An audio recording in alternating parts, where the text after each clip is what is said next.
Assalamualaikum warahmatullahi wabarakatuh. Perkenalkan, nama saya Yori Septian Putra Wijaya dengan NIM 2019 006075.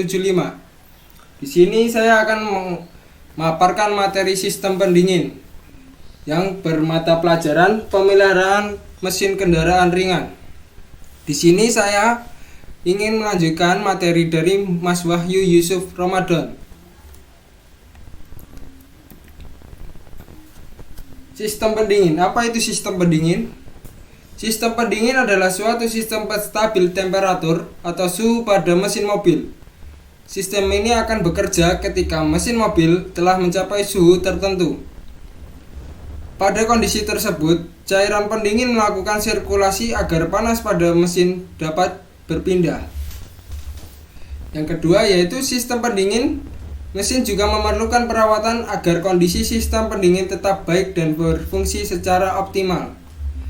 Dalam kehidupan sehari-hari, masyarakat sudah terbiasa menggunakan air biasa untuk mengisi radiator dan tidak menggunakan radiator coolant. Hal ini yang menyebabkan komponen pendingin mesin mudah rusak atau cepat berkarat, terutama pada blok mesin, pompa air, dan juga komponen yang lainnya akan cepat rusak.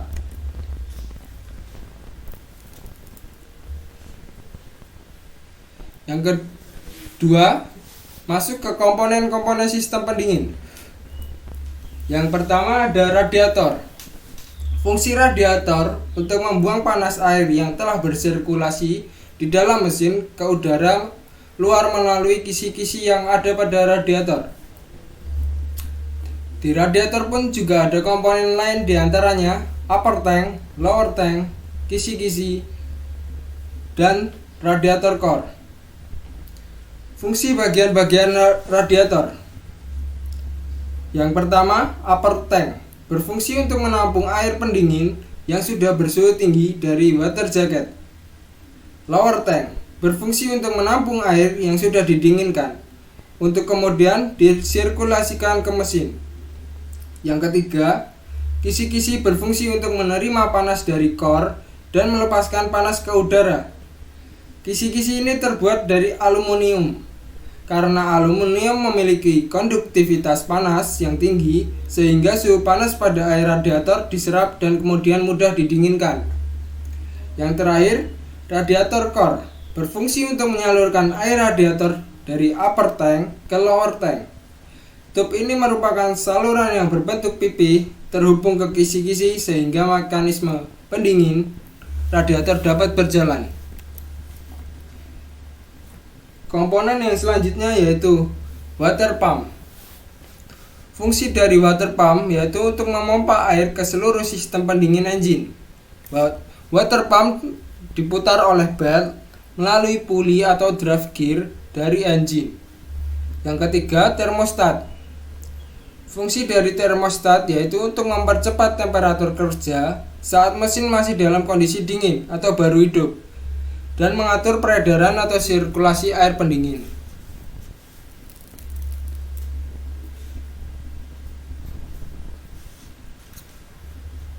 Komponen yang keempat yaitu water jacket. Fungsi water jacket sebagai tempat bersirkulasinya air pendingin di dalam mesin untuk menyerap panas dari hasil pembakaran secara langsung. Yang kelima, tutup radiator. Tutup radiator memiliki dua katup. Yang pertama yaitu katup tekanan untuk membuang air pendingin ke reservoir pada saat tekanan di dalam radiator naik. Yang kedua, katup vakum, yaitu untuk memasukkan air pendingin ke radiator pada saat tekanan di dalam radiator turun. Komponen yang keenam yaitu saluran radiator.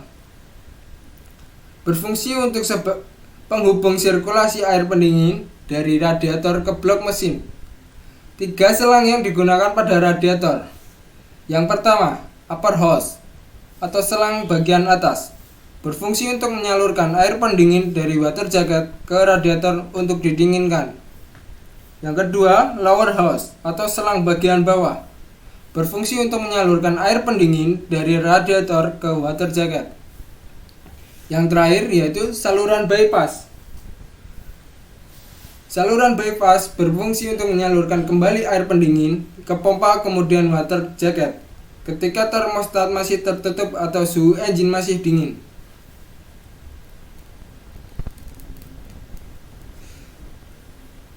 Komponen yang ketujuh yaitu reservoir tank atau tangki cadangan. Tangki cadangan berfungsi sebagai tempat penyimpanan air pendingin yang mengalami penguapan. Uap air yang masuk ke reservoir tank akan mengembun kembali dan berubah bentuk jadi cair dan akan masuk ke radiator kembali.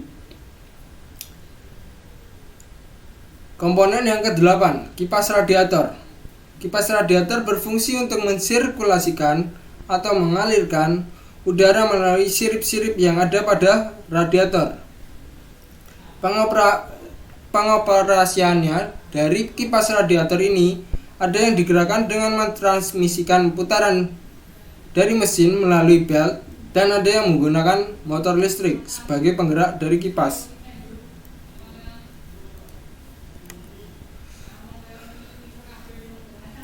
Masuk ke contoh gangguan sistem pendingin pada Toyota Kijang Innova. Gangguan yang pertama yaitu mesin terlalu dingin atau overcooling.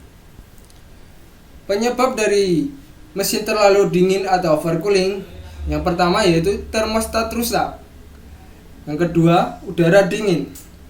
Cara mengatasi hal tersebut yaitu pertama, periksa katup pada termostat. Jika terdapat kerusakan, ganti dengan yang baru.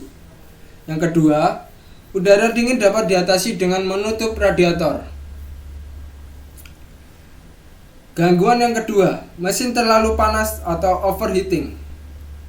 Penyebabnya yaitu ada 3. Kekurangan air pendingin belt, pompa air kendur atau putus. Yang kedua, termostat putus. Yang terakhir, pompa air rusak. Cara mengatasi mesin terlalu panas yaitu ada 3 cara. Yang pertama, menambah air pendingin setel atau ganti belt. Yang kedua, ganti termostat. Dan yang terakhir, cara kerusakan yang terjadi pada pompa, kemudian perbaikilah apabila tidak bisa ganti pompa air. Gangguan yang ketiga yaitu air pendingin cepat habis. Penyebab dari air pendingin cepat habis yaitu kebocoran pada radiator. Yang kedua, gasket atau perpak kepala silinder bocor. Cara mengatasi hal tersebut yaitu yang pertama, periksa kebocoran yang terjadi dan perbaiki. Yang kedua, mengencangkan baut pada kepala silinder atau ganti gasket.